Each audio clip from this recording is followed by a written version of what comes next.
Welcome to the Nourish to Thrive podcast, faith-forward, science-backed strategies for women who want more energy, less weight, and real answers. I'm your host, Tanya Pennington-Miller, a functional nutritional therapy practitioner and functional blood chemistry specialist with a master's degree in applied clinical nutrition. If you're tired of feeling dismissed by your doctor, confused by your labs, and stuck in survival mode, you're in the right place. Here, we simplify the science.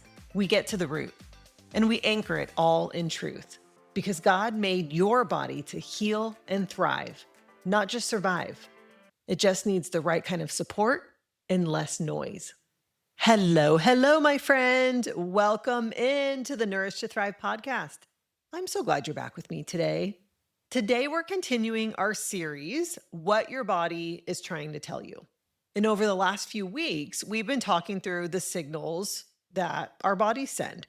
We've talked sleep patterns, energy dips, cravings, and today we're going to talk about one of, I think, the most frustrating ones for women in this season that we are in. Fat loss slowing down. Because this is often the point where women feel like they're doing everything right, mostly everything right. They've cleaned up their food, they're working out, they're staying consistent, and yet the results don't look the way they used to. They're just not coming like they used to.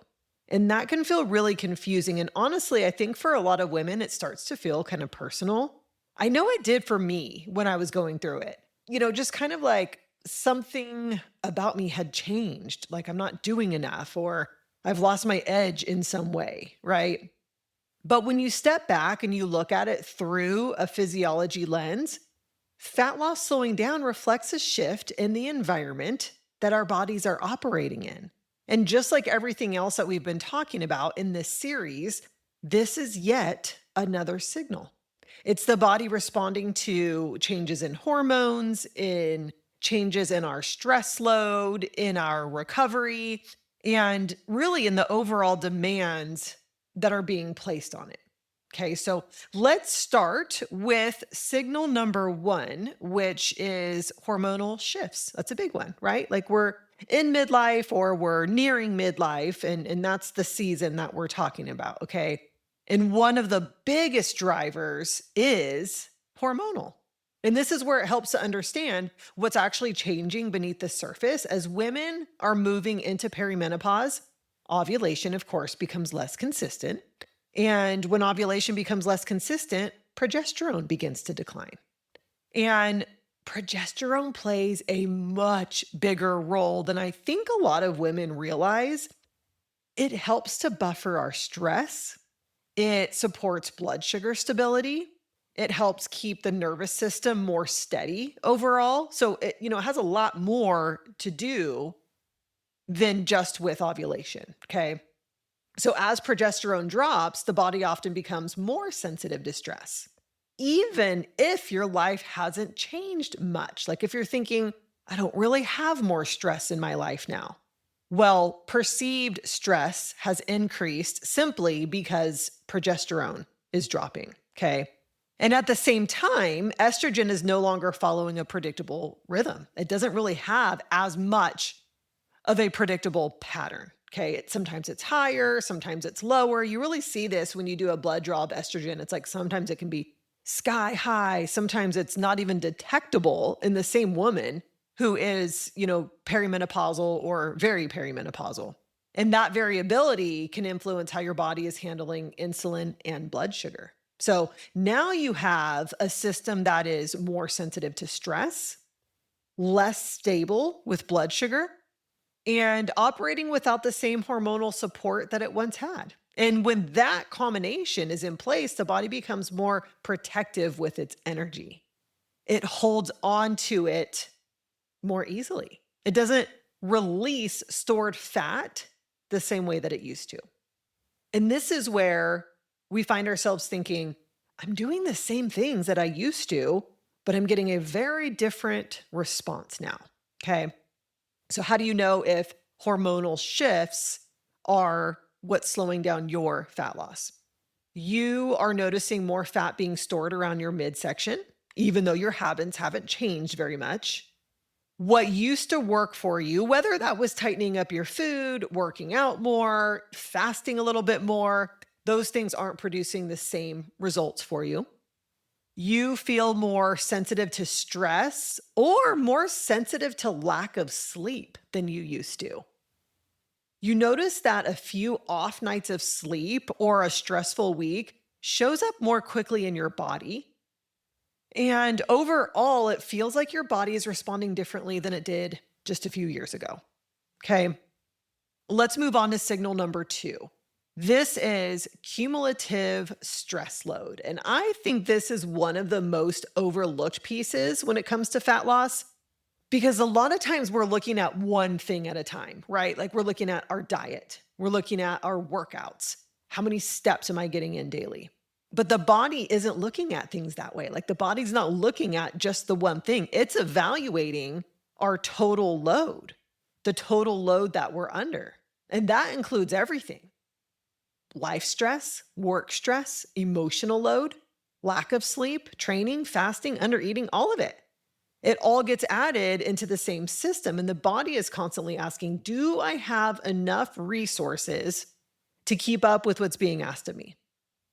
And when that load starts to exceed what the body can comfortably handle, it shifts its priority because it's trying to maintain stability. And when it's in that state, fat loss, sister, is no longer something the body is going to prioritize. It's just not. Because releasing stored energy, AKA fat, okay, requires the system to feel like it has enough to work with, enough to let go of. So instead, the body becomes more conservative. It holds on to energy more tightly, AKA fat. It becomes more efficient. It focuses on getting you through your day, not on leaning you out. Okay. And this is where I think we often start to feel stuck in this season, because we used to respond to doing more if we ate less, if we trained harder, if we pushed further. But from the body's perspective, that just adds more to the load that it's already trying to manage. Like gone are the days. I remember I would have something coming up and I would think, oh, I want to, drop a few by Saturday. And I would think, okay, so on Monday, Tuesday, and Wednesday, I'm going to do 2-a-days. And then, so that would be like a cardio session in the morning, workout, cardio session in the evening. I'll do that for like 3 or 4 days in a row. And then I'll just do one session the day before. And I would, drop whatever it was I wanted to drop. That's not the case anymore. We don't, personally, I'm 45. That doesn't happen at 45 for me. Okay. So how do you know if cumulative load is your signal? So you feel more fatigued, even when you're trying to do all of the right things and you feel like you should be feeling better. Sleep doesn't feel as restorative, even if you're getting a decent amount. You are putting in more effort with food, with workouts, with fasting, but you just aren't seeing the same return as you used to. You feel like you're constantly trying to keep up, but your energy isn't matching what you're asking of your body. And there's just that sense of your body is working harder just to maintain, let alone, see the results that you're trying to see. Okay, let's move on to signal number 3, recovery capacity. Because as our bodies change, as we get deeper into this season, recovery becomes so much more important. And this is where I see a lot of disconnect, because when we try to apply that same approach that we did in our 20s and in our 30s, 2-a-days to try and drop a few pounds, it used to work, but now the body requires more recovery to respond well now, because every input that we give the body, training, fasting, calorie restriction, 2-a-days, right? All of those things require the body to recover from it. And when recovery isn't keeping up with what's being asked, the system is going to stay in a more stressed state. And in that state, the body is not going to prioritize fat loss.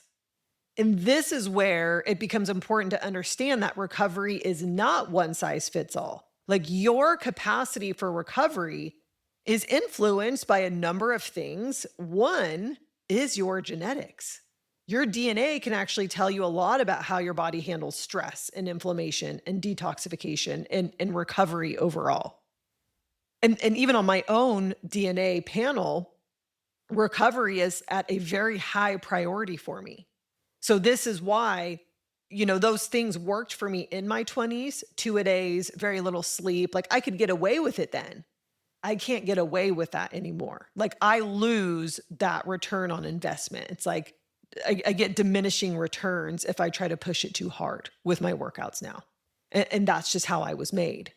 So what I often see is that as women get older, those genetic tendencies become more apparent. And this is why often, we find ourselves saying, I'm not doing anything differently. Well, our bodies are different now. So if your body already has a tendency towards slower recovery, toward higher stress sensitivity, or to increased inflammation, you may feel all of that more now in this season. Okay. And that's where continuing to push harder without increasing our recovery can really, really slow things down for us. So instead of asking, what more can I do?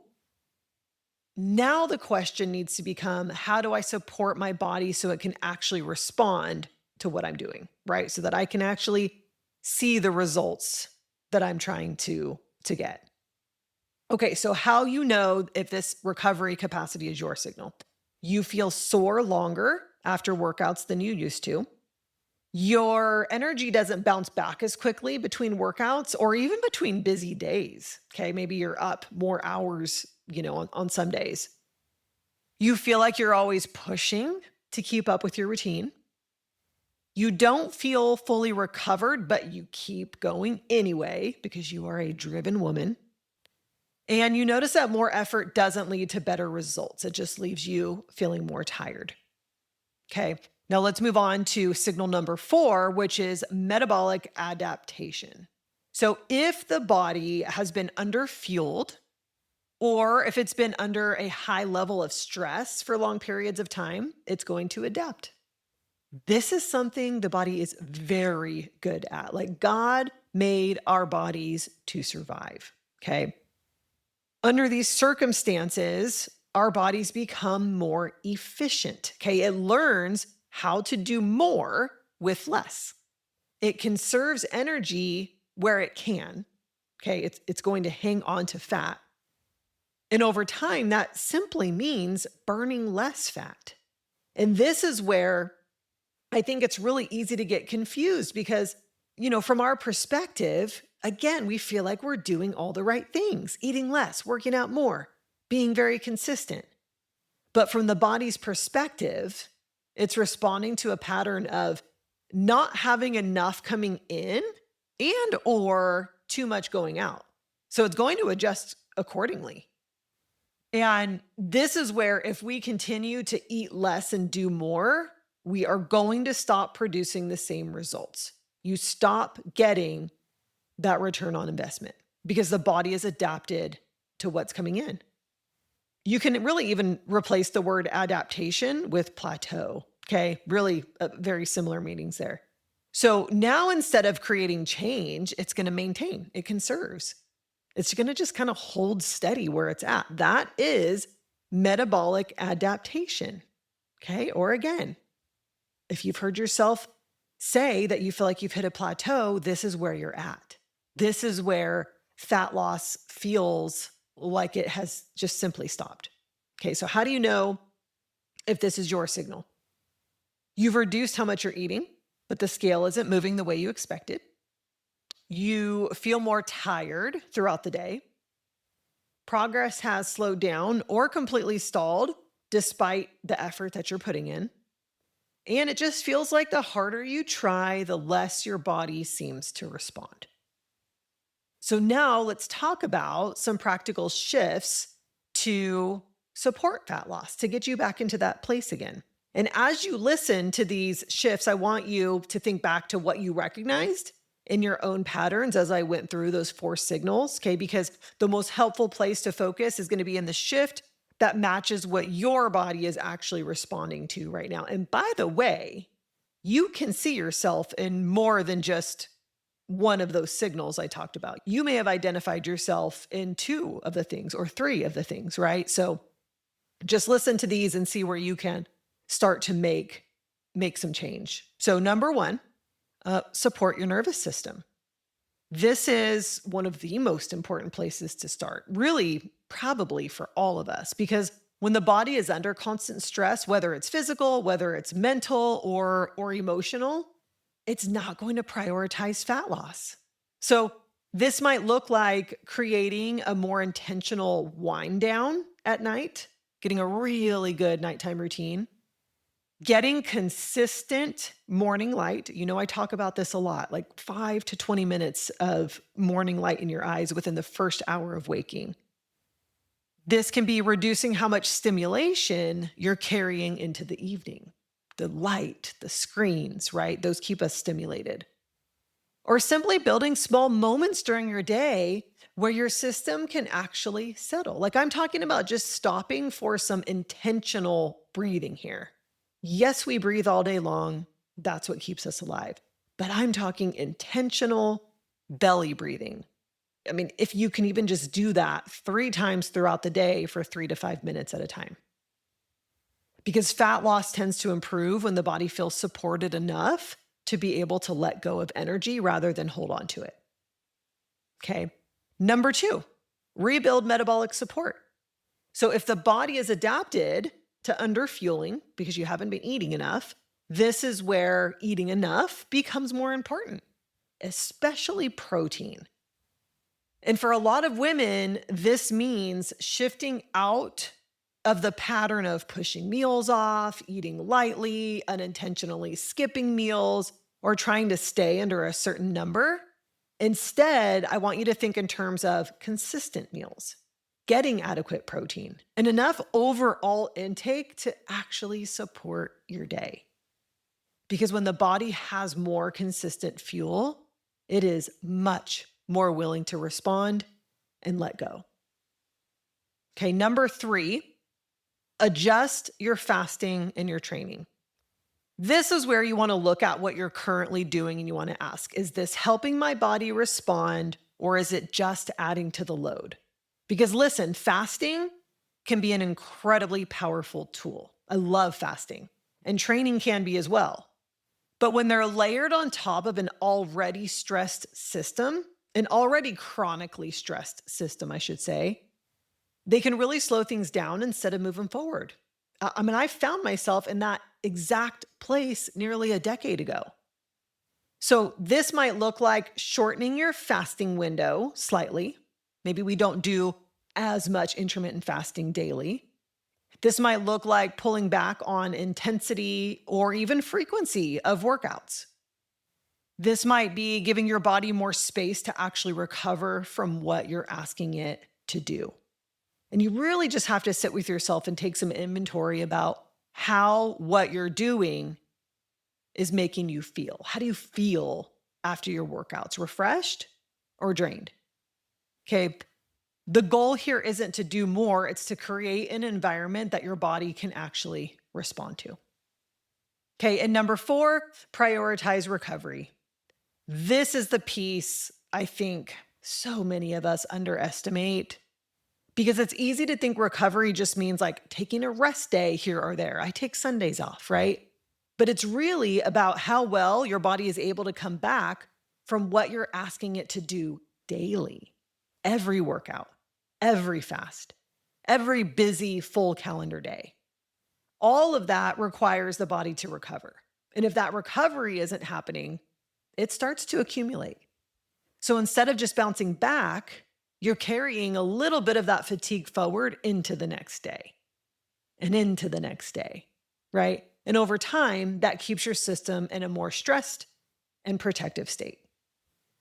And when the body is in that state, I promise you, it is not going to prioritize fat loss. It's going to prioritize getting you through what is in front of you, whatever it is that you're pushing through. So this is where recovery starts to look like consistent quality sleep, giving your nervous system space to settle every day, and making sure your body actually has time to repair between what you're asking of it. Because when recovery improves, the body becomes much more willing to respond the way you want it to again. Okay. This is really one of those areas where I see women carry a lot more than they realize. Because when fat loss slows down, it's not just about the body. It really starts to touch how you see yourself. You're doing the things you know to do. You're being consistent. You're showing up. And when the results don't follow the way they used to, it's easy for that to turn inward, to question yourself, to feel like you need to try harder, to start tightening things up even more. But there comes a point where continuing to push isn't actually what's being asked of you. Scripture talks about abiding, remaining, not striving to produce something on your own, but staying connected and allowing fruit to come from that place. And I think this is one of those seasons where that becomes very real because you can't force your body to respond. You can support it. You can care for it. You can be consistent, but the outcome isn't something you can control in the same way. And that's where trust comes in. Trusting that your body is responding for a reason. Trusting that God designed it with wisdom. And trusting that your role is not to force results, but to steward what you have been given well. Because when you shift out of that constant striving and into a place of steadiness and trust, everything starts to feel different. So if fat loss has slowed down for you, this is your body giving you insight into what it may be responding to. And when you start to open your eyes to those patterns, you begin to understand where your body may need a different kind of support than it did before. Because in this season, it's often not about doing more. It's about supporting the system in a way that allows it to actually respond again. So next week, we are actually going to be taking a short break from the podcast, just a 1-week break. I am currently spending a lot of time really focusing in on my Academy ladies and working through their lab interpretations. If you've been listening for any period of time, you know that I just opened for enrollment on my DNA Reset for Fat Loss Academy. And I'm really taking a lot of time and care with their lab interpretations. The intake forms are long. I'm interpreting comprehensive lab panels alongside their DNA results. I pray over every single one that I'm interpreting. And so I just want to make sure that every woman is getting the level of clarity and care that she deserves from me. So we'll take 1 week off, and then we're going to be back the following week to continue this series with another really important topic. Why sleep changes after 40. Because just like everything else that we talked about today, and everything we've been talking about over the last few weeks, changes in sleep are also giving you insight into what's happening beneath the surface. So thank you for being here with me today, and I will see you right back here in 2 weeks, sister. That's it for today on the Nourish to Thrive podcast. If you found value here, I'd love for you to subscribe, leave a review, or send it to someone who's walking a similar path. Keep showing up, keep asking questions, and know that healing is possible, especially when you trust the one who designed your body to heal. Until next time, stay rooted in truth and nourished in grace.